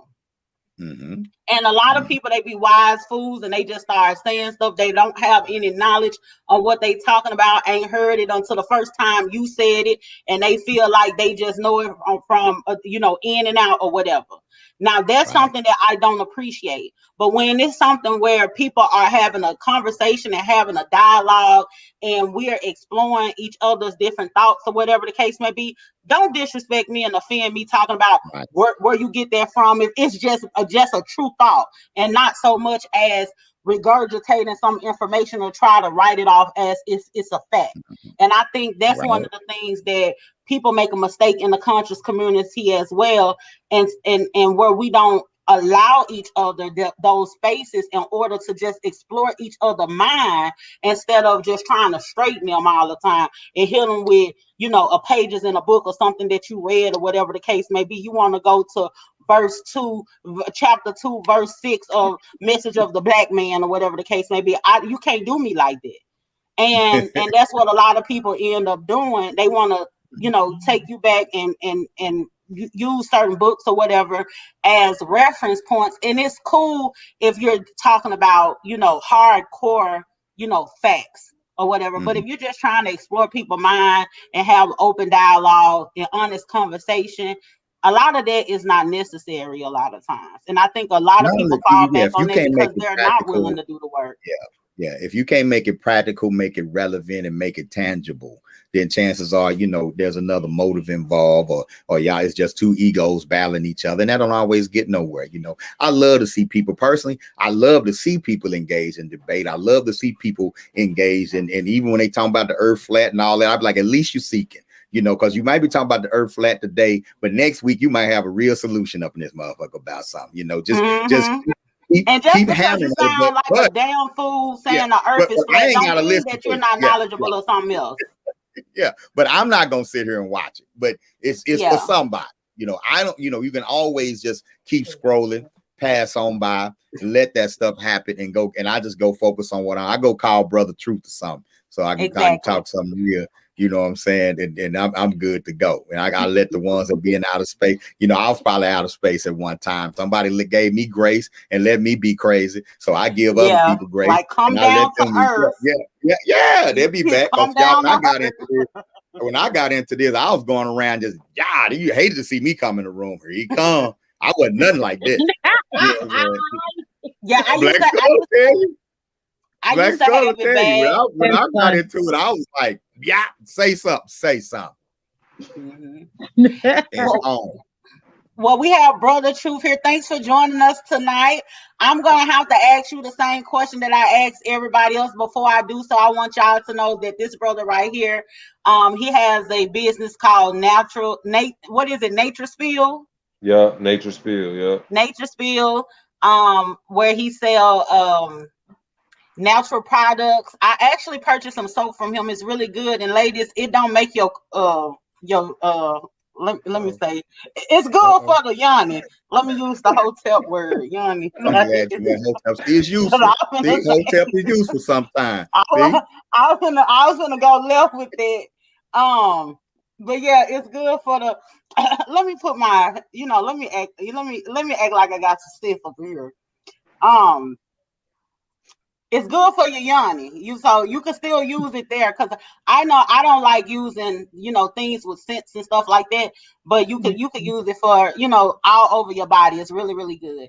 And then he also has Liberated Farms. Yeah. Okay, speak on that. What is Liberated Farms? Is that you working with the youth? Yeah. So Liberated Farms is our I own some lots, and we built an urban farm on there with the youth. So basically, we had the youth construct an urban farm in a neighborhood where I grew up at, and we got a youth farmer apprentice program that we work with the youth every weekend, where we teach them how to farm, how to grow their food from beginning to the end, from A to Z. So they learn how to build the raised beds, they learn how to plant the seeds, how to compost, how to do all that. And we also have a STEM program that we do called Pyramid Builders Institute, where we teach them about different computer programming, coding, and how to build apps and all that type of stuff. So we'll be starting that up again in the fall. This fall coming up, we'll be getting that back started. I probably need to probably enroll in that myself. How is there an age limit? Can No, old folk actually, do it? yeah, actually, when we was doing it, we had adult students as well. All we did was ask that you bring a child with you. So if you brought a child with you, you was able to come learn as well. You know what I mean? Well, I ain't got no We kids. definitely. You got a nephew, a niece, a Born one. cousin, I could somebody. okay. Yeah, see, it's just about bringing the youth with you. We don't discriminate on who we teach, but it's geared towards the youth. So of course we want you to bring a child or have a child with you. But you my homegirl, so any information I got, I definitely pass it on anyway. It's not no, we ain't hoarding information at all either. So we ain't like, oh, we know this and you don't, type of thing. So definitely, Yeah. So I asked everybody you're just joining, and I asked them, what are your thoughts on the conscious community? How do you feel about the conscious community as it is today? Would you like to share your thoughts? Yeah, I mean, I make it quick. I won't be too long winded with that. For me, it's always asked the question about what are these people, outside of YouTube and speaking and passing on information, which is definitely a good thing. What have these people built for, that is actually tangible, that people can actually come to and physically see and physically touch, you know what I'm saying, where they can benefit from it. Because when you say that you are in the conscious community, you are supposed to build for every person who wants to learn the truth. You know what I'm saying? In a sense, it's supposed to be welcoming to any person who gets some knowledge and learn something, and they change their mindset.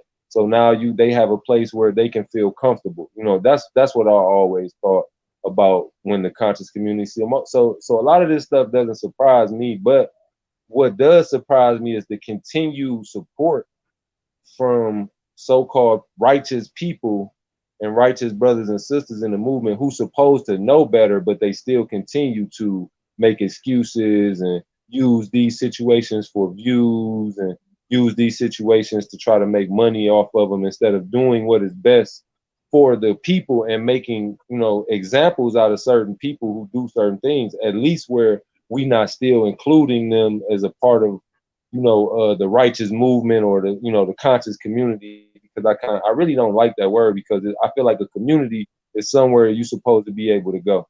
You know what I'm saying? Somewhere like, I know people who are actually building communities. You feel what I'm saying? So all across this country, there are people who are actually building communities. Baba Amin down in Columbia and Uhuru Academy, they have land where you can go see where they're teaching the kids things.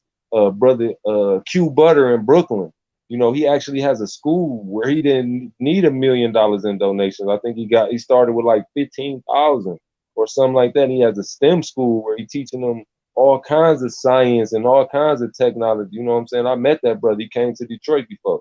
You know what I'm saying? So it's like when these people get to saying, oh, I'm this and I'm doing this, but what are you actually doing?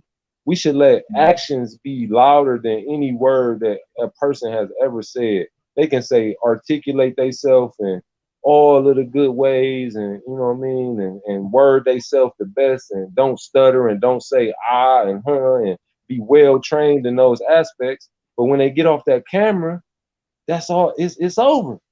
You know what I'm saying? It's nothing. You have nothing. You have nothing tangible. Oh, send me a donation. Donation for what? Why would I send you $1 million donation when you don't got $1,000 plan? I Right. don't be You spoke understanding. You word. know what I mean? You know what I'm saying? People like I would never ask you for a donation before I have a plan to map out to show improve what I'm using that donation for.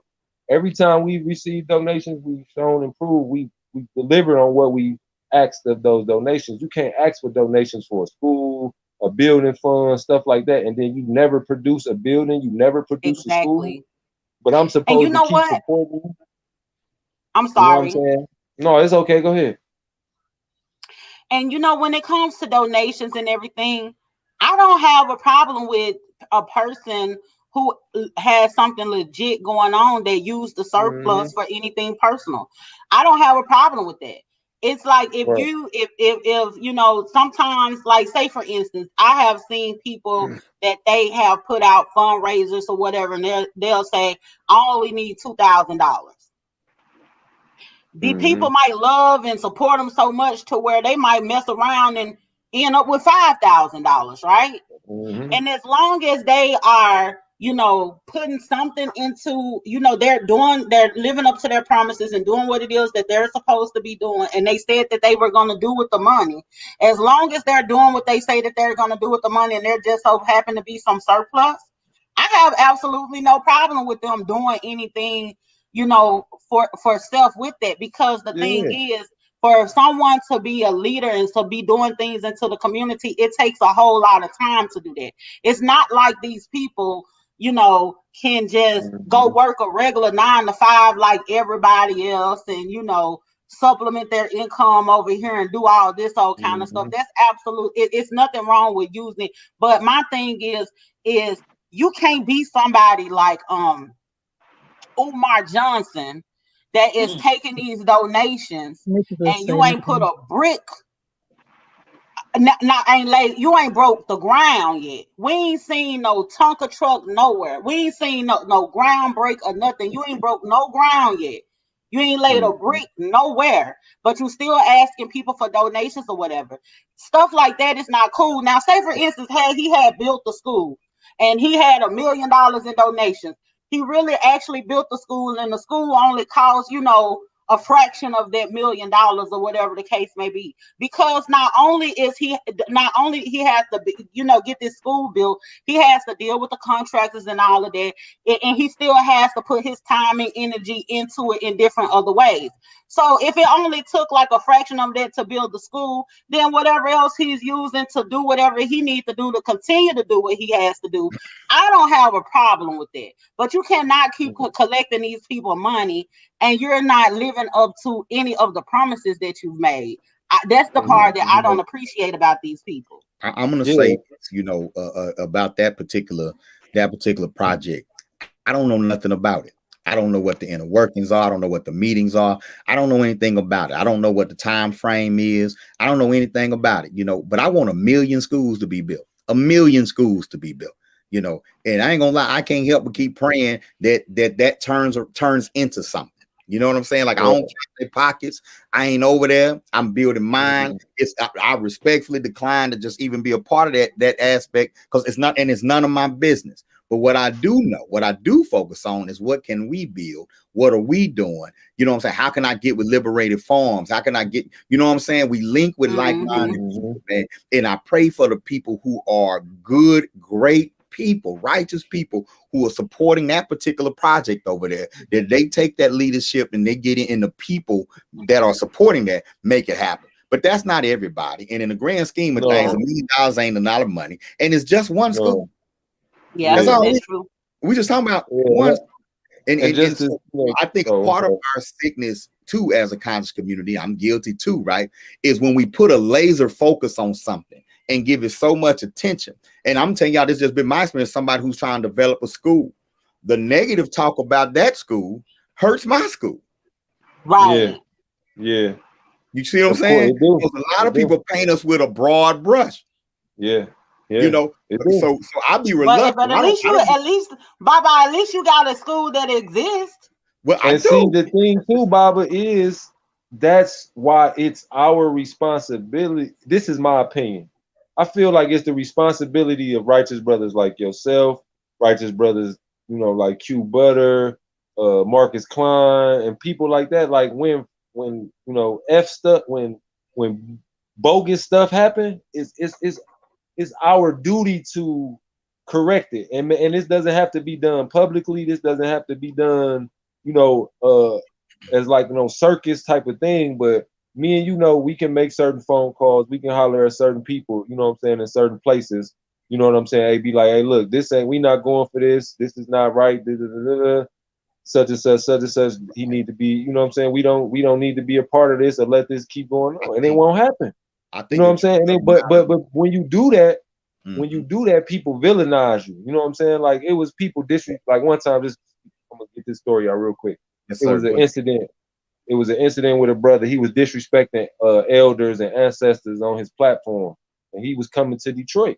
So I put out a call and I let people know, like, hey man, listen, dude been doing too much. You know what I'm saying? Disrespecting of dead people who can't defend themselves and saying outlandish things about them.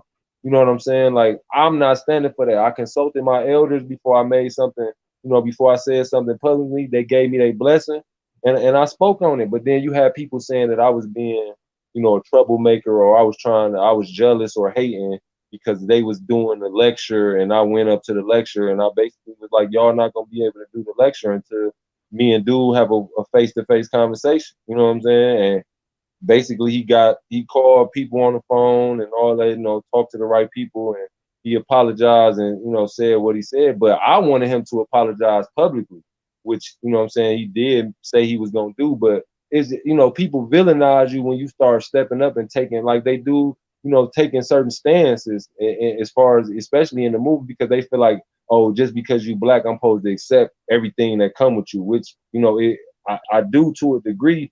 But at some point, if I'm trying to move forward and I'm really serious about changing the conditions of my people, eventually we got to cut. We got to make a barrier. Like we got to stop some of this BS that be going on. You know what I'm saying? Like it just it has to be. And you like, well, who is right? Who gonna say who can do what? Well, it's certain egregious acts that you shouldn't be committing anyway. So if you committed certain acts, you shouldn't be talking anyway. You should be very quiet. You know what I'm saying? So I think it's a lot of qualified people who can step up and who can say something, but I think a lot of people be scared about being villainized themselves for doing the right thing. You know what I'm saying? That kind of can turn, burn people. You know what I'm saying? I had an elder tell me one time, you know what I'm saying, to like be honest about your position on the battlefield before you make a move. Sometimes you can be impulsive and you can make a move that'll draw attention away from what's really going to benefit your actual goal, and have you focusing too much energy on something that's not really related to your goal, right? And it'll take people away from it.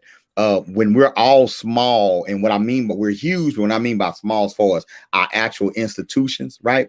I think that this is just me. We initially take the clean glass, dirty glass approach. That's your primary approach, right? Like if someone brings my name up to one of the people that's fake, right? They're convicted because I'm working. I'm not talking. I'm working. So you convicted. As our work grows, it convict the ones that fake, and people the people are gonna start asking questions. But if you go while the people are in love, like if I go to my daughter when she's in love with a dude and I know some bad shit about her, and I run to her and she's in the middle of love, like right in that and you're a father, you're gonna get this one day when yours get older. If you stepping her at the wrong time, you can't tell her shit about that man. No, you can't. She gonna resent you. She's smitten right now. She's smitten right now. You see what I'm saying? So if you didn't, so that's why it's so important that we groom them right, growing. And even if you groom them right, sometimes it's just sometimes something got to happen first. And so when it came to certain people and what they were doing, when we initially was like, nah, we gonna say something. Then I saw it. I'm like, wait a minute, we losing momentum on what we're building. Hold up, the people are in love right now. Let's just step back. Sometimes you got to let your people get their heart broke. Let's just step back, let that relationship play out, and we'll be here. Yeah, and it's okay to be strategic. It's not necessarily a thing where you're just sweeping anything under the rug or whatever the case may be. But if you know that you're genuine in your endeavors and you're really trying to get something off the ground or whatever, everything is gonna come out in the rinse anyway. What's done in the dark is gonna come into the light. So you don't always gotta necessarily be the one to stretch your neck out there and address certain things, because what it do is it could dampen what it is that you actually have going on. And in that case where you have people that, like in that particular situation, this person coming in I like how and they're truthfully doing a put it. lecture. If this person coming in and doing a lecture, so you know they hold this person at a high regard. They ain't got you coming in doing a lecture. They got this person coming Right. in doing a lecture. So Right. now, if you say something at that moment, they looking at you messing up my business. You know what I'm saying? They hear what it is that you're saying, and they might think about what it is that you're saying, and they gonna take heed to it, or whatever the case may be. They gonna clock it. They gonna make them a mental note, or whatever the case may be. But right here, right now, it's kind of like, okay, in the midst of us trying to make this happen, this person done popped out, and they done said something. And now the energy is all weird in the building and all this old kind of stuff. And even though they might not feel like what you're saying is wrong, it might not just have necessarily been the right time. Right. And I think that's also why a lot of us, we have to stick to, when I was talking about the community, exactly what the other brother, I think it was this brother Truth, was saying about a community is really a place where you can go. And a lot of these nationwide leaders, like Brother Umar and Brother Polite and all that, that's nationwide. Leave your donations at your house, at your home, in your community. Build that so when they come, they humble themselves to what you've done. That's when I was explaining, like in the beginning, Sister Deja, is that we pull out the red carpet, and they should not be walking away with our donations. If anything, they should be adding to what we're doing locally. And I think that's Yeah. what's going to help our conscious community by actually being a community. When Polite comes, he should be coming to our community, our conscious community. Partnering with businesses inside the community. So whatever brought in the institutions inside the community is made stronger. You know what I'm saying? And you create that link. Like, you know, everybody eventually don't have to fall in place to where they belong inside this movement. We don't all do the same thing. You know what I'm saying? We don't all have the same role. I try to focus on the role I believe the ancestors and the creators have called me to play, you know. And you know, we fight, we do some things, but it's more behind the scenes, right? And with our public face, we control the narrative. Nobody is going to control the narrative for us. We have to control our own narrative, build our own institutions. You know, you have a STEM program in Detroit. I've been there. I've seen what you do. You commandeered a whole field, you know, in your city. That's his story. Nobody can take that away. But at the same time, it might not be flashy. It might not get the views, but you don't need everybody watching. You just need the right people watching. Yeah, that's true. And that's something that, you know, when you get in, you know, as you progress as an organizer and as a, you know, a leader, which I believe that action is what makes you a leader and not talking. You know what I'm saying? I don't think you can talk. Like Malcolm X just didn't talk. You get what I'm saying? Malcolm X really went to other countries, building relationships with diplomats, building relationships with revolutionary leaders to create actual institutions that will progress us in liberating our people. You know what I'm saying? So people, you know, people need to understand that just because a person is a good speaker and a good talker doesn't negate them from actually taking action. You know what I'm saying? You have to physically take some form of action. A lot of our scholars went into places and taught where they were told that they couldn't teach at. They risked their degrees, they risked all of that to come teach us. You know what I'm saying? Because it was against the law at sometimes, and against, you know, it was just, hey, you go do that, you know, it's gonna be this, and this. Like when Martin Luther King was marching in the South, that was action. That took a lot of, you know what I'm saying? He was going places where he could get killed. They was met on bridges with police and army and guns. Like, hey, look, y'all can't walk across this bridge. Y'all better turn around. And they kept walking and they kept going. You know what I'm saying? So it's like with the rhetoric got to come some action. I can't just be on here telling people to grow their food, and then you look in my house or come to my yard and I don't got a garden. You're gonna be looking like, huh? Like, what? How you telling people to grow food and you don't grow food? You don't even have a garden in your house. You don't. Where does your farm at? Where is you growing at? Where's your community garden? Community anything? Are you teaching the youth this and that? Where's your where's your books at? Where's your computer at? You get what I'm saying? Where's your computer lab at? Where's this stuff at? Are you trying to attain these things, or are you just asking the people to help this imaginary place that you got in your head?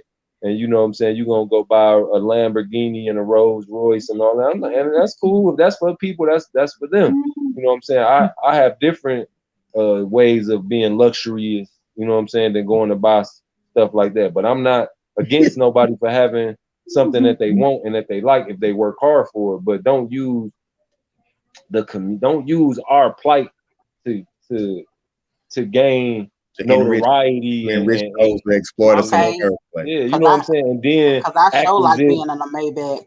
Yeah, and then but you ain't gonna use our plight to get rich and then act as if it's you didn't. You get what I'm saying? Like, you feel me? Like, it'd be a lot of it'd be a lot of times, man, these dudes that been in the field, like, I'll just use this name for example, because I know him personally, Seti. You know what I'm saying? They done been out working and they done saying certain things and doing certain. I'm like, hey, bro, no, that I don't care about what you doing on no YouTube. We out here together doing this. So if you're going to be out here with us, you're going to do this or you're going to get the hell on. You know what I'm saying? And that's just period. And it ain't trying to be like I'm no, super tough guy or nothing like that. But it's just certain stuff that I'm not standing for and that I'm willing to lose my life for. You know what I'm saying? Like, I'm not in this to be pretending. I'm not in this to try to, you know what I'm saying? Oh, look at me, I'm doing this. No, I'm really like, I really want what I say I want. You know what I'm saying? Like, I really want liberation for my people, and I'm willing to take the steps that it take to get there. You know what I'm saying? But a lot of people, they, you know what I'm saying? A lot of people not, and they just on here talking. You get what I'm saying? They saying it, and they getting the people riled up, but they not willing to go do the stuff that they riling the people up. And once I saw that, that's when I stopped watching the YouTube. That's why when I started, I'm like, oh yeah, these dudes, they faking.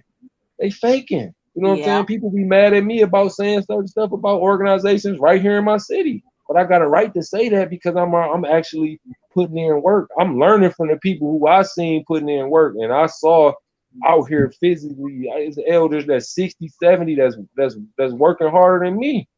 You know what I'm saying? That's still in it. Like, you know what I'm saying? I'm meeting people that was a part of I'm meeting original Panthers who was in 5-hour shootouts and all this type of land. I ain't did nothing. I still got a whole lot of hell of work to do. I ain't doing nothing. I owe them. So for people like, oh, we don't owe nobody. Yes, I do. If I'm saying that I'm a righteous brother in the movement and I'm continuing the work that they did, and I know the stuff that they've been through, I owe them to make sure that I'm righteous. I owe them to make sure that I don't, you know what I'm saying, I'm not doing certain things in the public eye. I'm not tarnishing this good work that they putting in, and I'm just continuing the work. That's all. I'm just another servant of the people. That's it. You know what I'm saying? People let this YouTube stuff go to their head, and you ain't did nothing. Y'all don't hear said this stuff. And you know what? Speaking of doing something, Kwame, he made a comment. He said, "Brother Truth, I believe I met you in Detroit about 3 years ago at Sister Sakti's event. You were talking about farming then. Shout out to you, brother. So that's dope where somebody that, is in the comments has actually witnessed what it is that you do. So that's really good. Yeah, Baba Amin been up here before, you know what I'm saying? Like when Baba Amin came up here, man, But Baba Amin be everywhere. We be moving around. He be everywhere. That's how we do. If you a righteous brother and you come up here, or a righteous sister and you come up here, and you know what I'm saying, and one of the comrades called me, we gonna lay the red carpet off for you. We gonna make sure you straight. We gonna be secure and safe and all that. Black people in Detroit different. And that's the that's the thing. And people we stayed in some old town homes that was converted into some luxury Airbnbs. Man, had a tub like Malcolm stayed there or something. It was something, but it was a black family just literally building a community. Met another sister there who had literally bought the whole block and was building her own neighborhood right now in Detroit. them the stories that don't make it. You ain't gonna see that. You know what I'm saying? When you build the whole block, you too busy to get to go on a million YouTube followers. And she ain't take no $1 million and do it either. I'll tell you that much. Right. It's it took some money. Don't get it twisted. Yeah. One of our teachers, Black Skull, Takuma Umoja, Takuma and Nia, they in Jackson, Mississippi right now. They own 68 properties in the Black community that they transform and trying to get. I've been down there too. From there. Yeah. We're going down there in November. You know what I'm saying? To help them establish a school in their neighborhood. You know, it's Black people out there doing it, man. It's Black people out there doing some beautiful things, y'all. Yeah. It's Black people doing some fuck shit, but there's some Black people out there doing some beautiful things. And you know what? I really do hate that. You know the few what you call them, rotten apples. The few rotten apples. It overshadows all of the good deeds that people, the grassroots people are doing. And but I think also that it is what it is too. It's like in one breath I'm kind of disheartened by it, but in another breath, if it was if the it's grassroots for a reason. You know what I'm saying? It ain't it ain't supposed to be all in your face and glamorized and things like what we're seeing, these nationwide people or whatever the case may be. It's grassroots for a reason. So, I never take anything away from it, because the grassroots are the people who actually get the things done. These other people, we have to just keep in mind that these people are people who I feel like, I wouldn't say are put in place by design. I wouldn't say that. I won't try to make it seem like it's a conspiracy or anything like that. No, that's true. I feel like they're put in place for us to be able to. I think it's necessary for us to always still hold ourselves accountable and do the check and balances and not get ahead of ourselves or anything or whatever, because it's always going to be good and bad in all types of situations, all types of organizations, whatever it is that you got going on. It's always going to be some good and bad. And I think that those people are necessary, because even though they end up being bad apples, I think they do bring a lot of what's going on to the forefront, where else it may not have been anything that is known or talked about or whatever. And then as more people learn about certain things, then we're able to have conversations like this, where we're able to connect with those grassroots leaders and get the business that need to be done taken care of. I would like to see those with larger platforms evolve into being more of a bridge for people, rather than being a destination.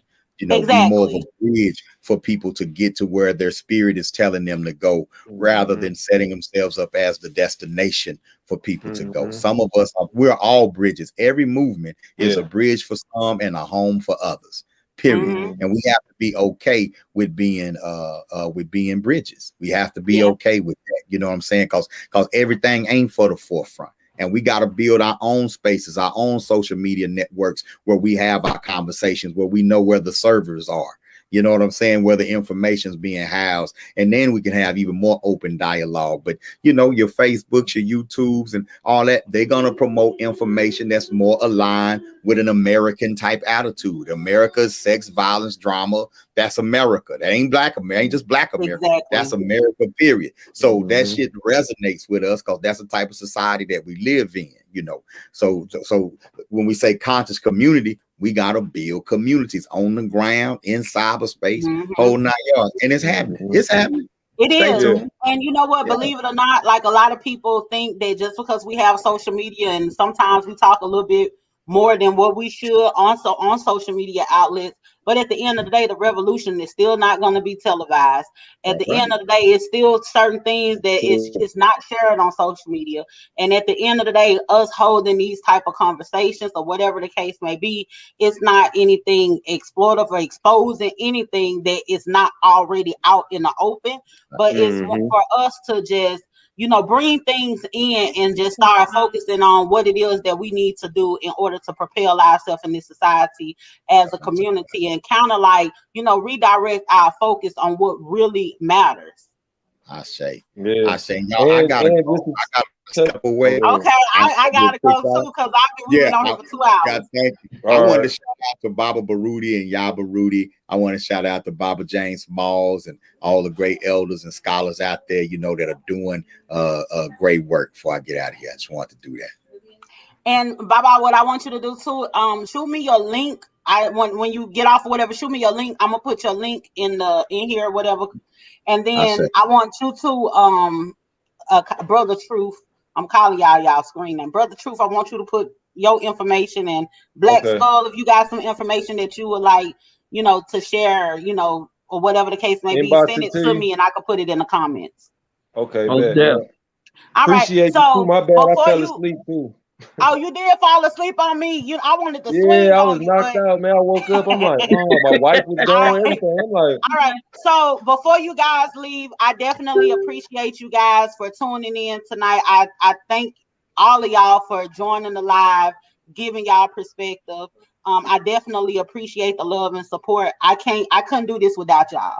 I ain't finna act like I can because I couldn't. You know what I'm saying? You're doing a great job. Y'all give me strength, like for real. And I really do appreciate y'all for rocking with me or whatever, and chiming in and giving y'all perspective and giving me y'all time. If you're watching the feed, go ahead and subscribe to the YouTube channel. I am going to leave these brothers' information in the comments so you can patronize whatever businesses that they have or whatever the case may be. I want to thank y'all so much for joining me tonight for another episode of Death of the Asia. Thank y'all for tuning in. I'm about to tune out. Y'all have a good one. Peace. Peace.